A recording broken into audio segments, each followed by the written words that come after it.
Hello, and welcome to another edition of Grown Folks Business on a kind of chilly Thursday evening. It's definitely been raining and wet out around my neck of the woods, so no golf for me today. Just wanted to just welcome everyone into the space once again. I'm so appreciative as always to share this time. Lacey, gentleman who's been uh, in my corner on some matters of public service in the past, and just he and I keep missing the time to sit down and chop it up. But we got something on the calendar, and he was able to join us tonight. So welcome, Lacey, to the space. Lisa, as always, thanks for joining. Julia and Greg, good to see you guys. Jay, always a pleasure, and Bob, thanks for showing up as you generally, usually, always do. And Danya, thanks for being behind the scenes, keeping us going and flowing. Tonight's topic it's the show's title, Can Power and Humanity Coexist? Uh, this is definitely for me a high level topic. It's something that is often on my mind in some ways, even if it's not ascribed the words that I use for tonight's show topic. It is something that I ponder here and there, and I ponder it from a historical perspective as well as a contemporary one. And I think about certain individuals who've shared aspects, or portions of their life who had power and some of the energies they put towards humanity. Um, but it still can somewhat be skewed because having power of any kind, I think, limits an engagement of true empathy towards other human beings who don't share that power, who don't share that access to power. Um, Part of the reason tonight's topic came about was another tragic incident uh, concerning a black male who was assaulted and killed by police officers, who in this case um, were black men. I think the predominant members of that police unit who assaulted and killed Tyree Nichols were black males. I think there was a white officer on hand, and there's been some reporting. I don't like to talk about stuff until I get all of the facts, but I think it's more at play here. But we know that the primary people involved were black men also. But that spurs this question. That brings this topic to this space because Tyree Nichols was assaulted by a majority black uh, police officers. Eric Garner was assaulted and killed uh, by one individual, but he was surrounded by a multiracial group of police officers. Um, Lando Castillo was killed by a Hispanic police officer. George Floyd suffered his demise at the hands of primarily a white police officer, but he was surrounded by a multiracial group of police officers. Um, so I would argue that so much of police misconduct is about power. There's a power dynamic there. And who are the victims of this power dynamic?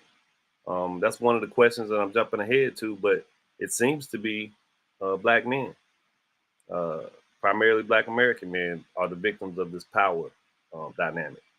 So if there's a racial undertone or something to be discussed from a racial dynamic, it's purely on the side of the victim. So we can ascribe the systematic racism that exists in this country and some of the power dynamics to the behaviors of those tasked with protecting and serving, as used to be a point of pride for that position, to occupy the position of police protect and serve was, that's the standard bearer for that profession. But something's amiss, and I think it has to do with that power dynamic, the lack of humanity attached to an elevated status of power of some sort. So we'll begin with just that question. Can power and humanity coexist?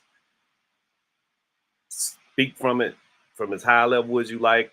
to as accessible as you like, and we'll string it together. That question is going to run throughout this conversation.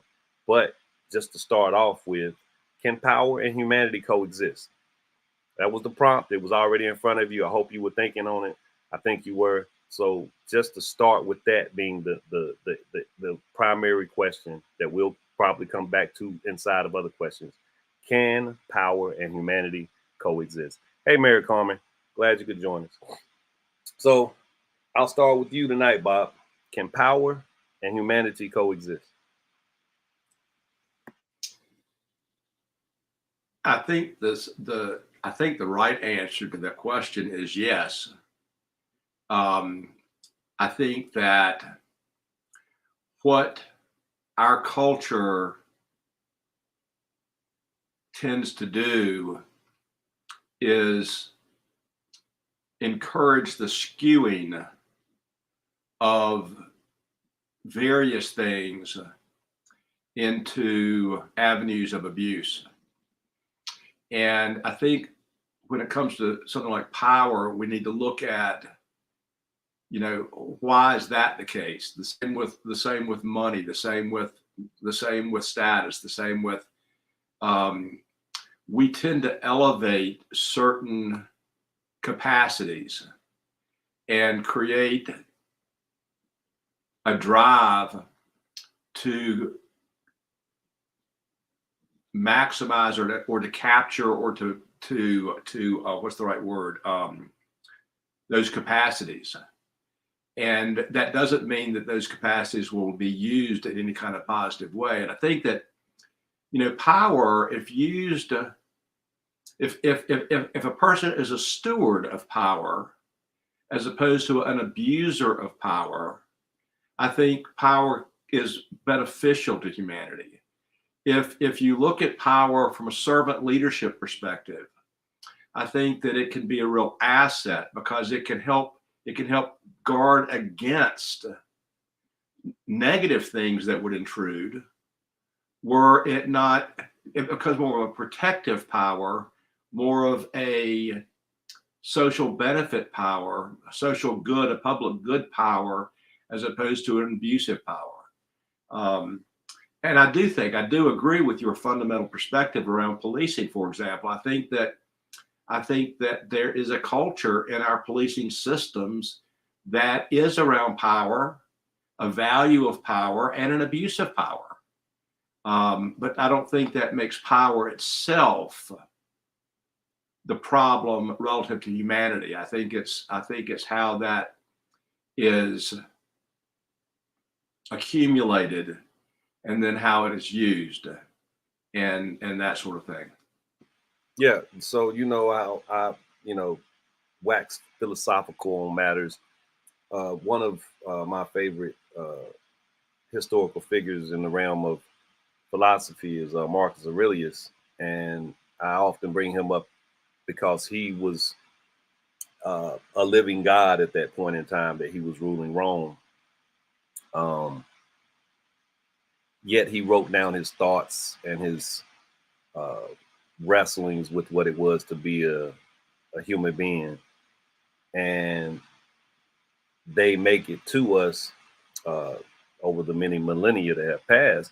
But it is one glimpse of something that I think Bob is alluding to in terms of a person in power who further delves into their humanity on that side of the spectrum.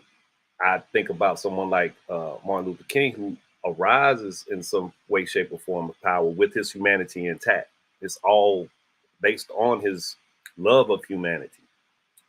But in this question that I'm asking, it's not just about the abuse. It is literally about, I guess, the megalomania that can occur for someone who arises. And we know there are exceptions, but we know they are few. We know that they are few. So I like that we know it exists and it's a beautiful thing to witness, but there are consequences for that also, right? And so the question for me would be, why is it the few? And I think it's because of what we value, and people use the power to gain that, to gain what we articulate as value, or what we act out as what we value.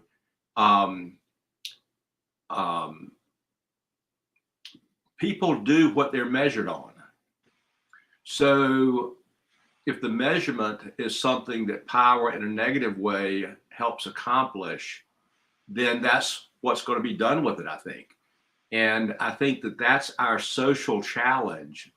How do we use power in a constructive and a positive way? How do we use power as, again, back to the term stewardship?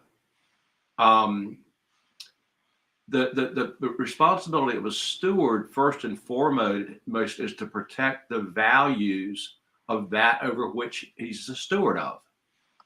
And so, and it can take power in order to do that. It can take power to keep away the things that threaten the values of an organization, or the values of a community, and so forth and so forth. And so if you are protecting with the power as opposed to self-advancing with the power, I think it's a very, very different dynamic. And that's a part of this whole rub and this questioning. At what point does a person castigate what was important for the betterment of their and some levels of comfort associated with this thing called life? That's that 30 pieces of silver. Lisa, I'm coming to you next. If you're ready, I'd like to get your answer to the question of, can power and humanity coexist? I believe it can, but it's very hard to do it. You literally have to constantly work on staying grounded, because even in some of the things that I've been able to influence, I have literally looked at myself and said, I know I can see how this level of ability to make an impact on others can inflate a person. But if you create humble regimens and routines, and you stay with people who are not, I'm trying to watch out how I'm saying this, but are not going to just be yes people that are going to constantly check you on just the minor things, right? Like minor things. Because I can see how it could easily happen. Okay. Power, even, and I even tell my children that I have noticed that money, like with power, you have the opportunity for money.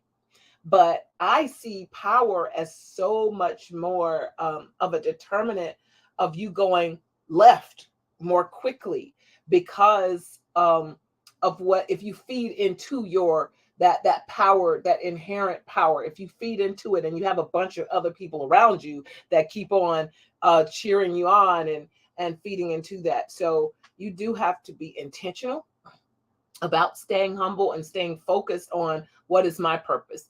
And as I say often, I'm a spiritual person.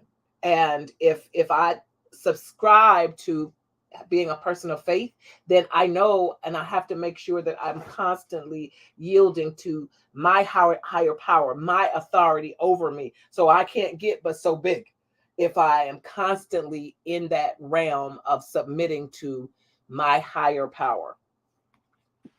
Yeah, you speak to two things that, and one of them, humility is, I think you probably heard me say that in this space a million times. So humility is critically important. That other thing is the self accountability, the self awareness, to know when you might need to take a beat because something is either too good to be true or very tempting or whatever the cases may be, that could, like you said, or I'm paraphrasing, derail your intentionality, what you say you're about. You have to make sure, you have to look in the mirror a couple times during the week and make sure that's actually what you're about. And I was saying to someone recently, I was having a similar conversation. I was like, some people don't have mirrors. They have none. They just don't. There's no moments of reflection. Lacey, I'm coming to you next, man. You new to the space, but I feel like you have something to contribute. Are you able to unmute and answer the question? Yeah, I can for a few. All right, man. Give us a little bit of your insight into whether humanity and power can coexist. I think they can coexist. I think it is. I mean, obviously, it's a challenge, with everything we see in the news and the different atrocities that we see across America. But I think something that you said about being self-aware and accountability, it is more about, I guess, having a system of checks and balances in place. You know what I mean? If you have those in place and those systems and those checks and balances are adhered to, it is, you're less likely to have, I guess, as many incidents as we see. So I mean, I think it is possible. It is a challenge. It is about integrity of the individual, but more so as far as systematic, if there's certain things and systems, checks and balances in place, I think it is achievable. That checks and balance aspect has got to be somewhat on the side of proper punishment for bad behaviors. Oh, absolutely. Absolutely. Yeah. There's got to be consequences for malactors, and right, because if there are no consequences, I mean, it's easy to just do what you want to do, and most definitely abuse that power and focus on self and self-preservation. I think that's a piece of the puzzle, right? Not having real consequences. Right. If you keep getting away with something, if your peers keep getting away with something, then the question doesn't become why you shouldn't do it. It becomes, why can't I do it? Right. They're getting away with it, and there's no punishment or there's no consequence for them, so you can't beat them, join them, and all that jazz. Go ahead. If you got any more you wanted to throw out there, Lacey? No, that was it. That's all I have for right now, bro. All right, man. Appreciate it. I'm coming back to you, so I hope you stay available. Right. Julian Gregory, your thoughts on whether power and humanity can coexist? Yeah, I'm going to agree with Bob and Lisa that yes, they can. And I like the word Bob used. I was thinking about responsible use of power, but I like his word of stewardship. When we first started our organization, our nonprofit, there was 3 things we were warned about: money, power, sex. And one of the ways that we stayed away from the power situation, because we were doing a lot of good and getting a lot of good press, but whenever we went out to speak, there was always 2 or 3 of us. So not one person got the credit for this organization.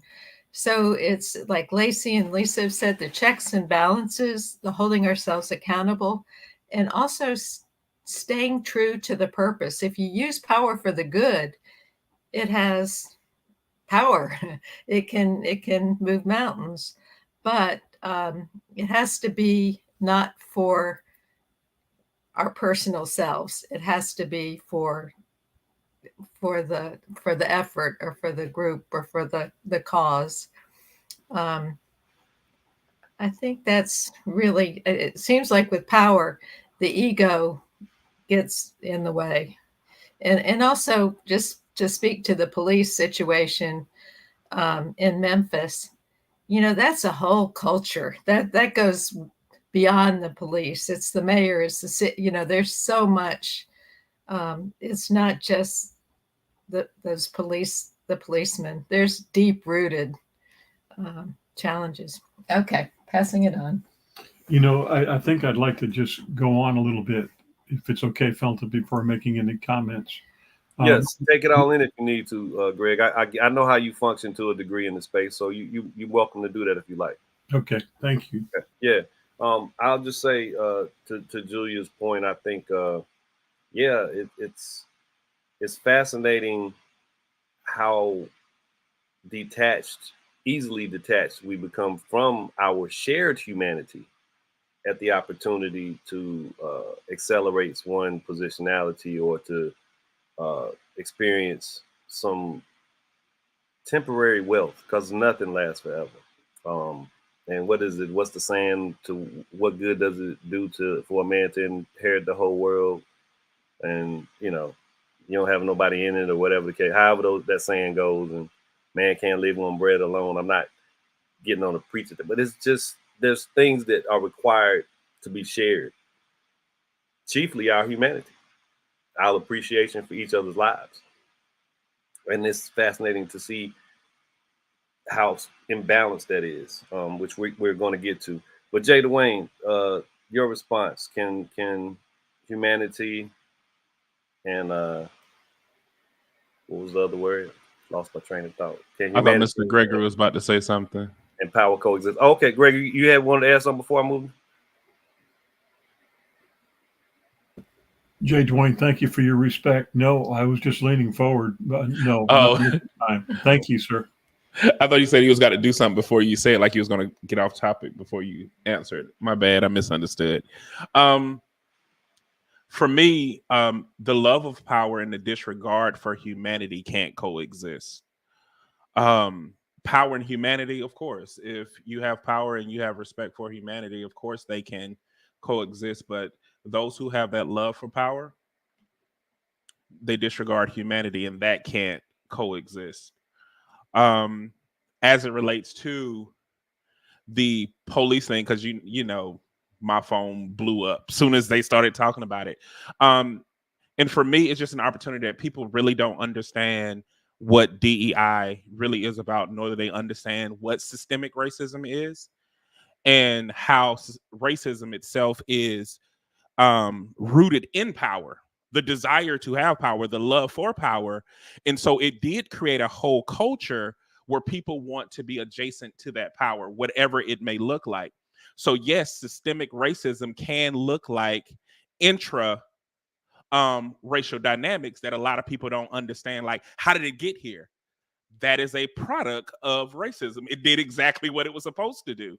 And so those are deeper conversations that a lot of people kind of skim over because they go straight into the intra-racial dynamic, not realizing, especially in America, how we have unique incubators that have perpetual seeds of violence, power, discrimination, separatism, and all of those things. That why it's hard right now to have conversations about it, because it's inherent. We don't see it. It's not obvious. No matter how intentionally aware we desire to be, there are certain parts of racism that are amorphic because it changes depending on the dynamic. And it's hard for us to see.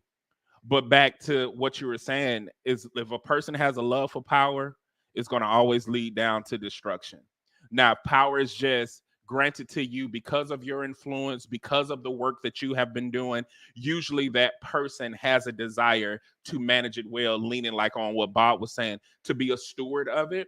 And then kind of what Julia said, to be in a position to respect the power that was given, to reverence the power that was given, and try to position themselves to be a greater good or a conduit of change for humanity. Indeed. I think there's a road that you walk if you're deciding to hold either of those approaches in some regard, whether you're desiring and loving power, seemingly, you're easily corruptible. Whether you're loving humanity and power comes, does that cause cracks in who you thought you were along that process? I think both things have happened, and maybe that powerful person became more in tune to their humanity at some point when they were just seeking power. I like the way you separate the two out, but that brings us back to other roles of intersection, right? Because if you get to pay attention to someone the entire breadth or walk of their life, and two people that I've highlighted in this space before that I think are wholly fascinating people to pay attention to from a historical perspective, and that's Abraham Lincoln and Malcolm X. You have so much of their life that is documented, and you get to see these extreme movements in one direction or another on certain matters. And they fascinate me for that reasoning. But if I was to bring some of that into Jay Dwayne's observations, I could say to a degree, Malcolm X didn't really get to the point of significant power until he started some moments of transformation. He was getting ready to tap into something, much like Abraham Lincoln, post emancipation, was, I think, preparing to tap into something, because everybody knows at this point, because people like saying it so loud, probably, Abraham Lincoln didn't actually free the slaves and all of this other stuff, which is correct.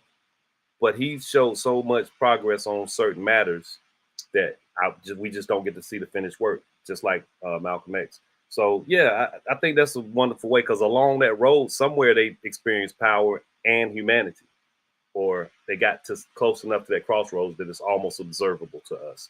So I like that observation. Coming right back to you, Jay, primarily because I'm going to engage the 2 Black men besides myself, 3 total, being on this call with this question. Why do Black men seem to bear the brunt of the power humanity imbalance? And that's from a socially observable perspective. That's so funny, because this year is dedicated for Love is a Parable. We're going to talk more about misandryism. And a lot of people don't understand, it's the male equivalent to misogyny, but misandry is a response to misogyny. And unfortunately, because Black men are both Black and men, all of it hits us. And so when people start saying certain things, like the reason why the Black male has been the only demographic that has not been progressive as its other counterparts, has been because we don't talk about intersectionality enough as it affects Black men. Like, I am hated because I'm a man, and then I'm definitely hated because I'm a Black man. Things are fine. Like, I could literally tell you, I just had a conversation with my daughter's therapist's office. They kept using words interchangeably, policy and law. I'm asking, is it a policy or is it a law? Because if it's a law, I need to do it everywhere. But if it's your policy, I understand. Somewhere along the way, that was translated to me yelling and cussing.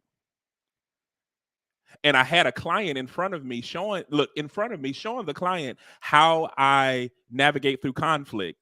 But somewhere it became that I was yelling and cussing, because the projection of how Black men are seen, if we want to go back to racism, a lot of times we hate talking about it, but it's very true. The works of racism are individualistic, systematic, systemic, and amorphic. It has come to a point where it has created this stronghold around the perception of a Black man. As long as he's compliant, we will tolerate him. But whenever he does anything that is seemingly out of the norm, whether good or bad, if it's out of the norm of that perspective, he is then a threat, and we must attack accordingly, whatever that attack is. And so now it's at a place now where people don't recognize it, and then they put it back on the Black man and say, you put yourself here. We see you as a threat. How dare you be a weapon? So it's one of those things that are constantly happening, and I don't think we have enough conversation about the intersectionality of misandryism that Black men face, on top of the oppression of being Black on top of that as well, and then seen as the lesser minority. When conversations about minority, like a prime example, when the DEI wave happened, how many Black women they put over the VP of HR? Why? Because you got a woman and you got a Black woman. I understand it. They check 2 boxes right there, because a woman is considered a minority, then a Black woman is considered a double minority, whereas a Black man doesn't get those luxuries in that space, and then are challenged to create spaces and to do things when there are too many arrows that are at a Black man. And I ain't going to take up all your time on that one, but intersectionality of misandryism that Black men face, I'm going to leave it there. No, that's I think a critical component to this conversation. Like we just might have lost Lacey, which is fine. I know he was traveling, but I think that's a critical component to this conversation. That's why the question was asked. That's why it came to me. And to kind of piggyback, is cliche used so many times, Jay, but I think that Black men suffer from a consequence that's attached to patriarchal, a patriarchal vantage point that we never attained, never had, never maintained, never accessed. Yet we're cropped in this bucket of toxic masculinity, and generally are the people used to advertise it. A small segment of horrible entertainment at this point is what I ascribe to hip hop, but that becomes something that is branded on so many Black men that you can't overcome it. And that's what media, purports and reports and celebrates and positions out in front. When did it become so normalized that every time a Black man is murdered here lately, they were a rapper? I've never seen anything like that in media. But every time I look at something now, if somebody gets killed, it's like they're going to try to make sure that they were attempting to be a rapper at some point in their lives. And that's the way that that's what they put in front of the reporting of a Black male that's lost his life in some form or fashion. So yeah, we're subject to so much creative massaging of us as if we're dough, as if we're Play-Doh, that we suffer from how we're perceived by others. The perception is horrible. Like when you were telling the story about it comes across you cussing and fussing, how quickly do we get to the hostile, uncontrollable, emotional Black male he just can't control himself. Go ahead, Jay. You got something you want to add? No, you were hitting on all those it seemed like everything that advantages our other ethnic counterparts, our white counterpart, is a threat in the Black community. And any type of, this young lady said this on our show, and I never forget it. She said, we've prepared Black men for masculinity, but we didn't prepare them for humanity. And that has resonated with me for years. She said that about 4 years ago.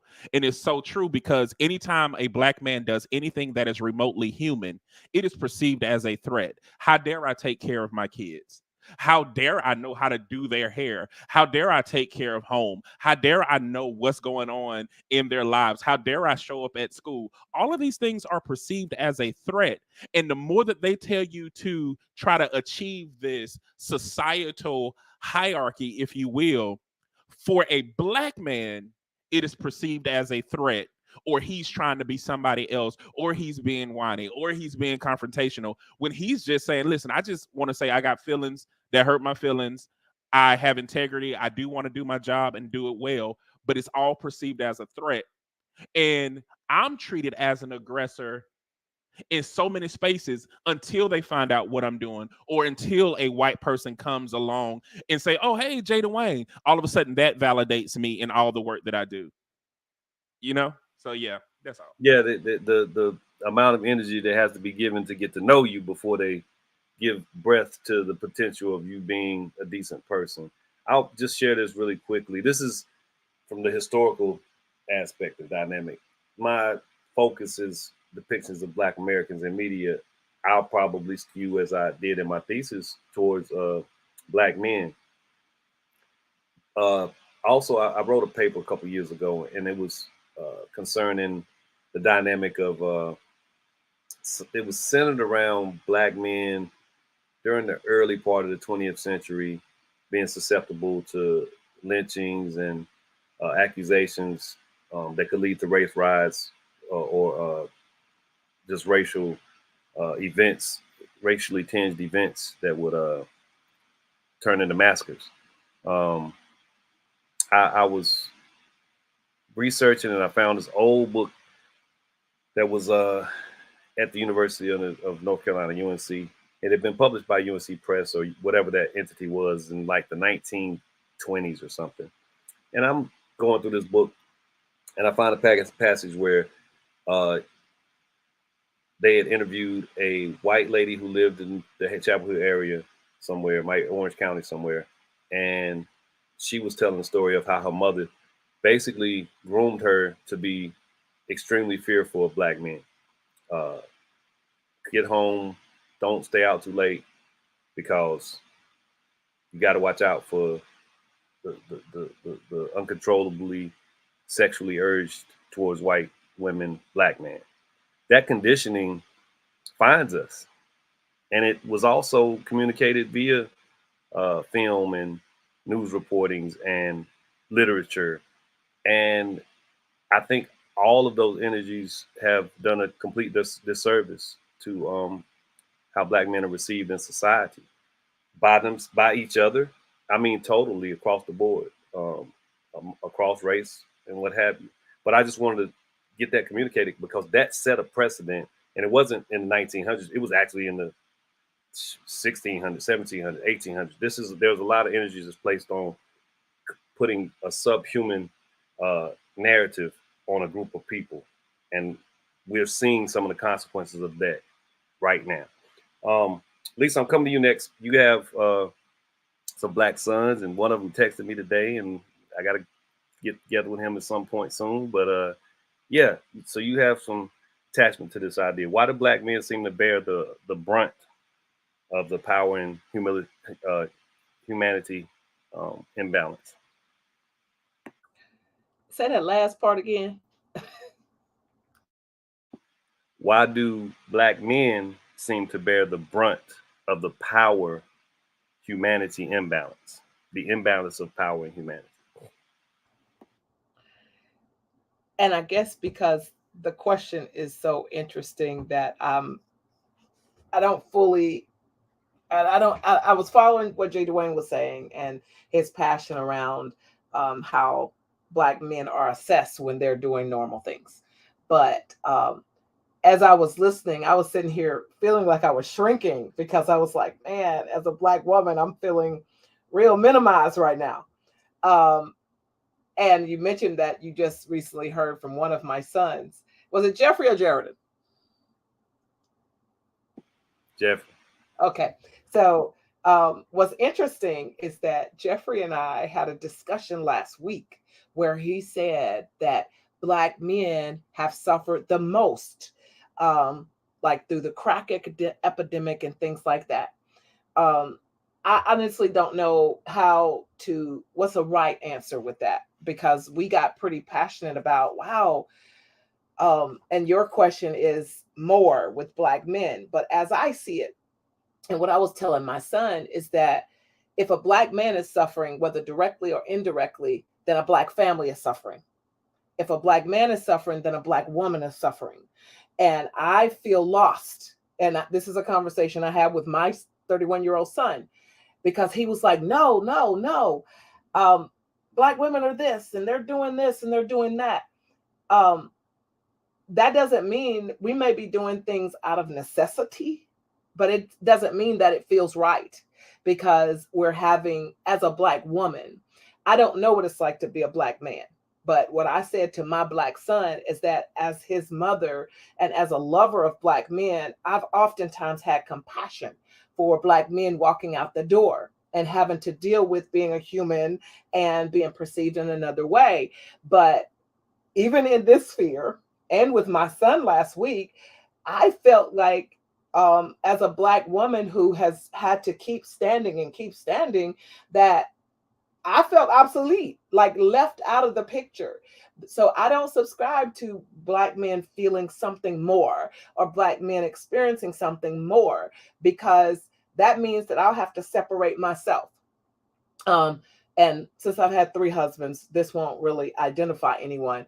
I was in church Sunday and I received a text message from an ex-husband asking me for $2,000. So that's a black man.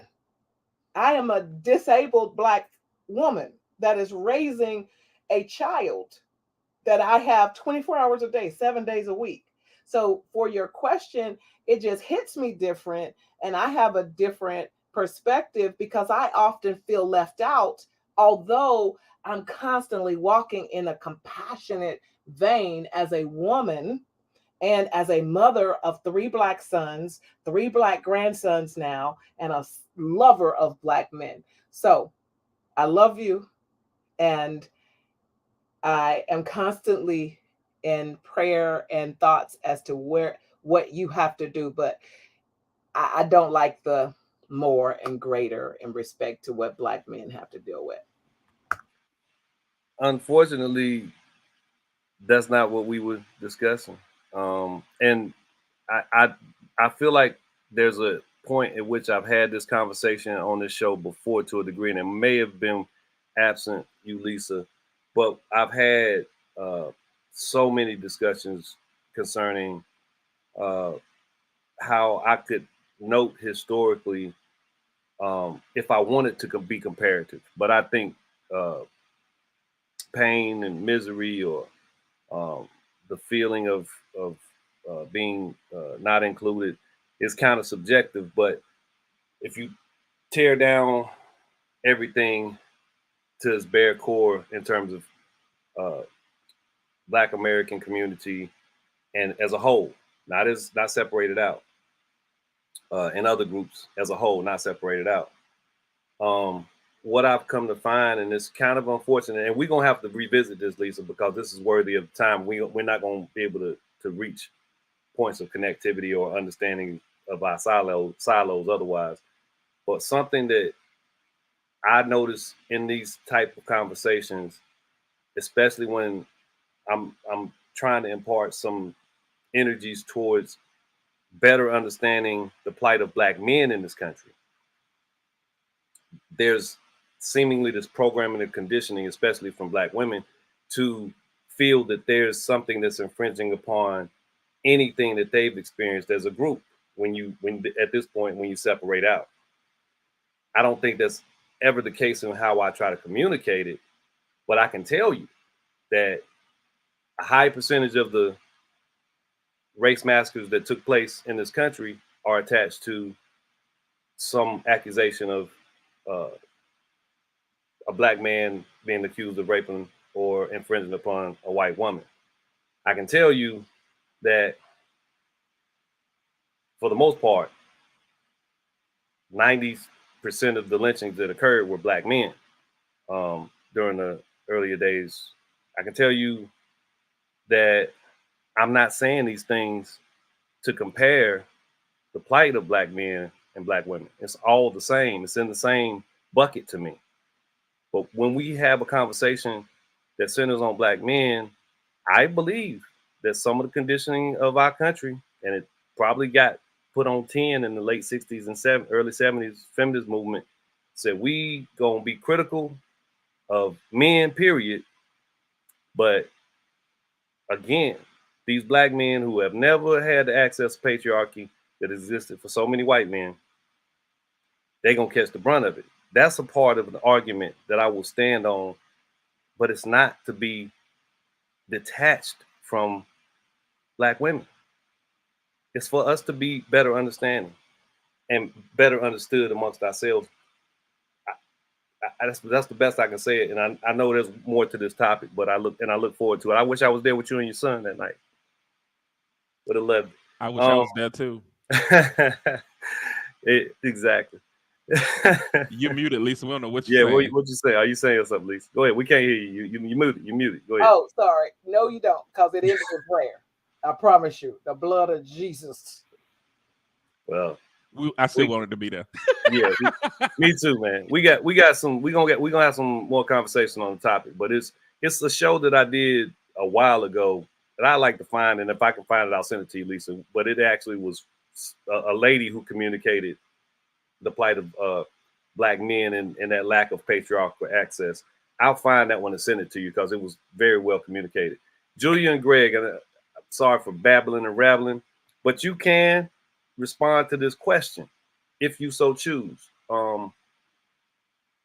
Why does it seem that Black men bear the brunt of this power and humanity imbalance?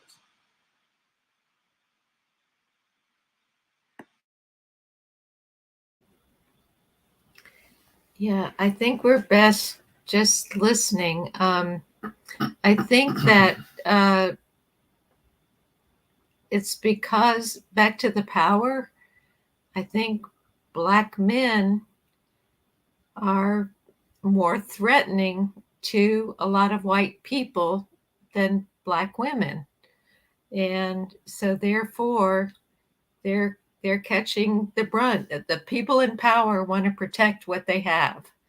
And it seems that Black men are catching the bad end of that. But so are Black women. And so are women sometimes. So I don't know. I wish I had something more. Yeah, no. Sorry. It's wonderful to It's hear. okay. Yeah, it's a level of specificity that I like to have at certain points on topics.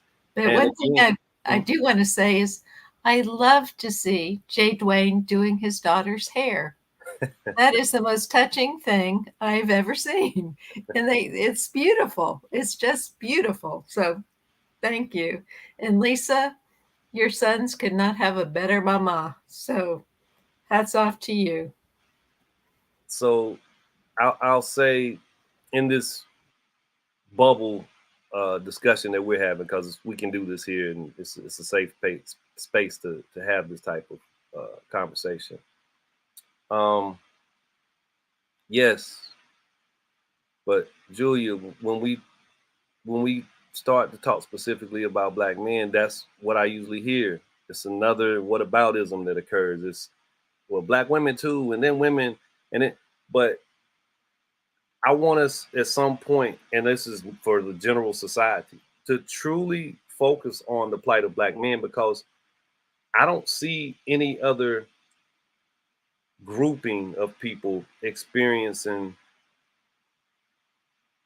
the malpractice that occurs in terms of policing. Just to start there, just to leave that part as the overarching thing, because every time we turn around here, it's another Black man that's being killed by police officers. And that's the whole reasoning for this show, that power dynamic more so than anything. But who's the victim of that power dynamic? That's what this question is. Bob, I'm coming to you, and then we'll just go around the space and get our last words in, because this has been a bit of a hard conversation. Yeah, it should be. It should be. But go ahead, Bob. You got the question? You need a question? Yeah, I do. And you know, I tend to agree with most of what Jay Dwayne says, and I've agreed, I think, with probably all of everything he said this evening. And you know, this whole power thing. Let me speak to the Black male thing for a second, and we can, you, Lisa, Dwayne, Jay Dwayne, and I can talk about this outside of this space as much as we want to. But I think Black men, mainstream Black men, I mean, they're a fundamental value, a fundamental belief I have is you can't.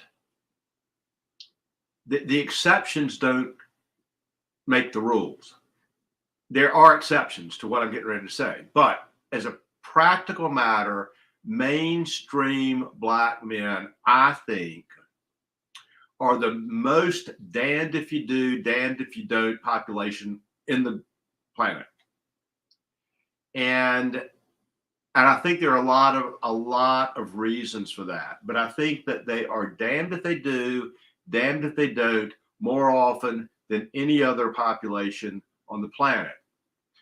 White men still have power, still have privilege, still have this, still have that. White women still rely on white men, et cetera, et cetera, et cetera. And there is so much fragmentation in so many mainstream Black circumstances because of the history and because of what we've built and because of what we've constructed.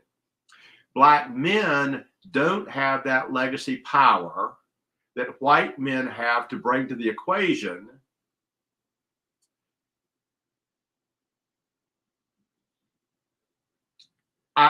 It's just a, and if, and Jay Dwayne said this much more eloquently, but I'm going to say it this way.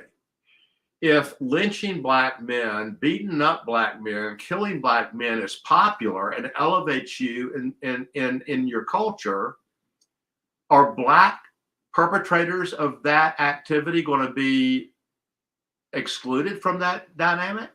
I mean, if that kind of action, if that kind of activity elevates people and is popularized and so forth and so forth, I mean, everybody wants to get on the popularity bandwagon. Everybody wants to get on the power bandwagon. Everybody wants to get on. So if these sorts of things elevate you, then it's not just white people are going to do that. It's going to be everybody else too. So back to the topic of power and humanity. We talk about in this space frequently givers and takers. We talk about, so if we're takers, power and humanity don't exist very well. Jay Dwayne uses a different term. He says people who get off on power, I don't remember how exactly he said it, but people who abuse power are people who are and humanity, no, do not get along. Should not, can't get along. They can't get along. Those are takers. Those are selfish. If you are a giver, if you're not a selfish person, if you are a person who looks at objectively at another value system, and you are working on behalf of that value system that sits out here, that's not you personally, that's a different dynamic, because you're a giver, not a taker. You are a steward, not a taker. You are not about your own ego elevation or your own profit elevation or your own this or that elevation. You're about something different, something separate. And as long as you can be focused on that separate thing, that separate set of values that are good for the community, that are good for humanity, and so forth, whatever resources you can bring to the table in favor of that, rock and roll, good for you. Bring all the resources that you have access to the advantage of that. Once you become, it's about me, once you become, it's about building my ego, building my reputation, building my bank account, building my this, that, or the other thing, now you're in a different space. So for one, I definitely accept all of that. Julian Gregory, I'm going to just take this last minute to go around and say good night, but I definitely appreciate all of you guys being here. Just want to make one final point before we do depart, and that lends itself to this understanding that maybe we'll have another show about, and I think we're gonna have to do a part 2 to this because I didn't get through not even half the questions, and I had some good ones, so I want to revisit this topic. But I don't think any other group in this country have suffered in terms of the mythology attached to them, the way the black men have. So understand that's still not a comparative analysis on miseries or not being included in society. The mythology attached to black men has created a level of suffering and dehumanization that is still palpable right now amongst everyone involved in this great experiment. So I'll say that everyone, please have a wonderful night. Thank you all for joining. And we'll revisit this topic and many more.